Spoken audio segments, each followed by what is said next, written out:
আসসালামু আলাইকুম ভিউয়ার্স, আমরা জানি যার নাই টেন্স তার নাই সেন্স। আজকে আমরা সেই 12 প্রকার টেন্স নিয়ে একসাথে কথা বলবো। জীবনে যদি দক্ষ হতে চান, টেন্স হচ্ছে আপনার জীবনের জন্য মোস্ট ইম্পর্টেন্ট। আপনি টেন্স ছাড়া আপনি জীবনে কোনো কিছু ভালো করে তৈরি করতে পারবেন না। আজকে দেখতে পাচ্ছেন আমরা 12 প্রকার টেন্স একসাথে নিয়ে এসেছি।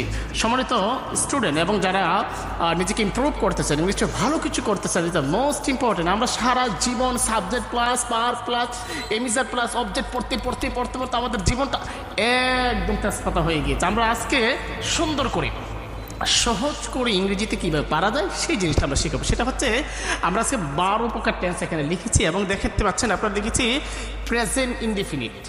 এটা হচ্ছে ধরার চিহ্ন থাকবে না, অর্থাৎ মেন ভার্বের প্রথম সারি। মেন ভার্ব কি? যেমন আমরা বলি গো, কাম, রিড, প্লে, সি। যেমন C, saw, scene, come, came, come.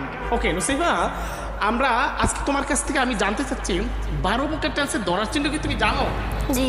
Okay, thank you very much. আমরা দেখতে পাচ্ছেন দিস ইজ নুসাইফা 12 প্রকার টেন্স ধরার চিহ্ন ঠিকঠাক মতন পারে। আচ্ছা, নুসাইফাকে আমরা জিজ্ঞাসা করবো নুসাইফা ঠিকঠাক মতন বলতে পারে, এই যে লাল ব্যাগ থেকে বাঁচবে। আর যদি বলতে না পারে, আজকে পিটাইয়া 12 বছর ধরে টেন্স পরে টেন্স পারবে না, মানে টেন্স আব্বা শুদ্ধ আজকে বাড়তে হবে। ঠিক আছে নুসাইফা? ওকে, দেখি তুমি please come to the stage and tell. এক নাগারে তুমি 12 প্রকার টেন্সের ধরার চিহ্ন বলো। Okay. Indefinite clause, continuous, amazon, perfect, have as, perfect continuous, have been, oblique, has been. Okay, thank you very much. মানে প্রেজেন্ট ইনডিফিনিট ক্লজ মানে হচ্ছে মেইন ভার্বের কি প্রথম সারি। আমরা ওই subject plus verb one plus object এটা শিকার কি নাই, দরকার নাই। এবার আসেন ফার্স্ট টেন্স ধরার চিহ্নগুলো। ওকে, ফার্স্ট টেন্স ধরার চিহ্নগুলো বলো। প্রথমে verb to, তারপরে was, were, তারপরে had, তারপরে had been. জোরটা করতালি, সবার জোরে করতালি দাও। আমরা আমাদের ডায়লগ কি? যার নাই টেন্স তার নাই নো টেন্স নো সেন্স। ওকে, ফিউচার ধরার চিহ্ন কি হবে? Will, shall, will be, shall be, will have, shall have, will have been, shall have been. Viewers, এবার দেখেন আমরা কিভাবে প্র্যাকটিস করি। সেটা হচ্ছে এই আই। আমরা জানি একটা সেন্টেন্সের প্রথমে নিডেড দ্য সাবজেক্ট প্রয়োজন। Without subject you can't make any kinds of sentence. কোনো সেন্টেন্স আপনি তৈরি করা এটা আপনার জন্য কঠিন হবে। অন্য কোনোভাবে তৈরি করা যায়, কিন্তু আমরা সাবজেক্ট দিয়ে কী করবো? তৈরি করবো। যেমন আপনি লিখছে আই, আমি, উই, আমরা, দে, তারা, হি, সে, শি, সে, ইউ, তুমি, ইট, ইহা। ভাই, এই একটা দিয়ে পৃথিবীর সমস্ত সেন্টেন্স তৈরি করা যায়। মনে করেন আপনি প্রেজেন্ট ইনডিফিনিট টেন্স তৈরি করবেন, তাহলে কি করতে হবে? I go. কি হবে? আই মানে এখানে ধরার জন্য কি এমিজার থাকবে না, হ্যাভ হ্যাজ থাকবে না, হ্যাভ বিন হ্যাজ বিন থাকবে না। কি হবে? শুধু আই। আর মানে কি? আমি যাই। এটা স্ট্রাকচার। আপনি বলতে পারেন আই গো টু কলেজ, আমি ইউনিভার্সিটিতে যাই। I go to university. আমি ইউনিভার্সিটি স্যারের লেকচার শুনতে যাই, তাহলে বলবেন I go to university to listen the lecture from my teacher. Okay, যেমন আমরা বলতে আই গো আমি যাই, আই কাম আমি আসি, আই রিড আমি পড়ি, আই সিট আমি বসি, আই প্লে আমি খেলি।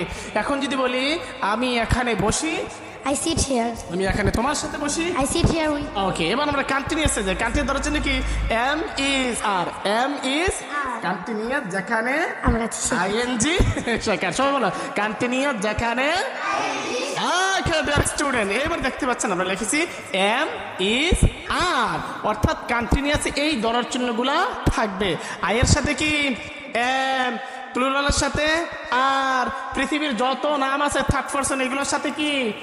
ইজ। এগুলোর সাথে কি? এখন বাংলা কি হবে? আমি যাইতেছি, খাইতেছি, ধরতেছি, মারতেছি, লিখতেছি, তাই না? এখন আমরা লিখবো আই এম গো, না I am going. I am going. পৃথিবীতে অনেক বাচ্চারা আছে, অনেক স্টুডেন্টরা আছে, লেখে আই এম গো। কালকে আমি ইন্টারমিডিয়েট একজন স্টুডেন্ট পাইলাম, ও লেখছে I am go to university. এই লেখা দিকে আমার ছোট বাচ্চা কিডস স্টুডেন্ট তোমাদের মতো 5-এ পড়ে, ওই বাচ্চা তো হাসা শুরু করছে, বই না আই এম গো হবে না, তো কি হবে? আম গোয়িং হবে। আম কি হয়? গোয়িং হয়। বই না বিভার্বের পরে মেন ভার্ব যদি থাকে, ওই ভার্বের সাথে কি যেতে হয়? আইএনজি যোগ করতে হয়। নিশ্চয় বা আই এম রাইট হবে না, আই এম রাইটিং হবে। I am right. ওকে, তাহলে আপনি তৈরি করবেন I am writing, I am coming আমি আসতেছি, আই এম রিডিং আমি পড়তেছি, আই এম সিটিং আমি বসতেছি। এবার পারফেক্ট আসেন।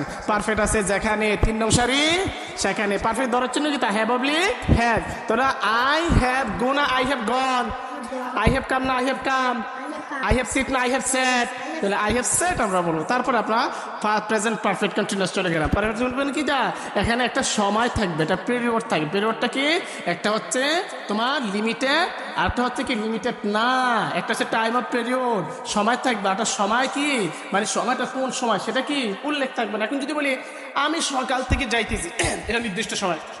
এখন যদি বলি আমি 1 ঘন্টা ধরে যাইতেছি, এটা অনির্দিষ্ট, কোন 1 ঘন্টা আমরা জানি না। দেখি দুপুর 12টার 1 ঘন্টা না রাত 12টার 1 ঘন্টা, কথা বুঝলি। এখন তো বলি আমি 1 ঘন্টা ধরে পড়াশোনা করতেছি, তখন কি হবে? I have been studying for 1 hour। এখন আমি 1 ঘন্টা ধরে যাইতেছি, I have been going for কি 1 hour। ভিউয়ার্স, এবার আমরা ফার্স্ট টেন্সে চলে আসলাম। কোন টেন্সে? এবার প্রেজেন্ট টেন্সে 4টা আমরা একসাথে বলি। যেমন আই গো আমি যাই, আই এম গোয়িং আমি যাইতেছি, আই হ্যাভ গন আমি গিয়েছি, I have been going since morning আমি সকাল থেকে কি যাইতেছি। এবার নসিব বলো দেখি। I go আমি যাই, I am going আমি যাইতেছি, I have gone আমি গিয়েছি, I have been going since morning আমি সকাল থেকে যাই। Thank you very much. করতে দাও, এটা করতে ছোট ছোট ছোট করতে দাও ভেরি মাচ। এবার আমরা চলে এসেছি কোন টেন্সে? ফার্স্ট টেন্সে। কোন টেন্সে চলে এসেছি? ফার্স্ট টেন্সে। ফার্স্ট মানে কি ভার্ব টু। ফার্স্ট মানে কি হবে? ভার্ব টু, মানে হচ্ছে এই গো এর 2 নং ফর্ম। 2 নং ফর্ম কি? ওয়েন্ট। আমার মার্কেটটা কোথায়? আমরা 2 নং ফর্ম কি লিখবো? গো এর ওয়েন্ট। কি লিখবো আমরা? এ ওয়েন্ট হচ্ছে 2 নং ফর্ম কি ওয়েন্ট। এখন আমরা কি বলবো? I went. কি বলবো আমরা? I went অর্থ কি আমি গেলাম। তাহলে আই ওয়েন্ট আমি গেলাম, আই কেম আমি আসলাম, আই রিড আমি পড়লাম, আই স্যাট আমি বসলাম, আই প্লেড আমি খেললাম। এটা কোন টেন্স? First tense. মনে রাখতে হবে ফার্স্ট টেন্স ধরার চিহ্ন হচ্ছে ভার্ব টু। কি টু? বাংলা ভাষা কেমনে বুঝবো? ল লেলাম। কেমনে বুঝবো আমরা?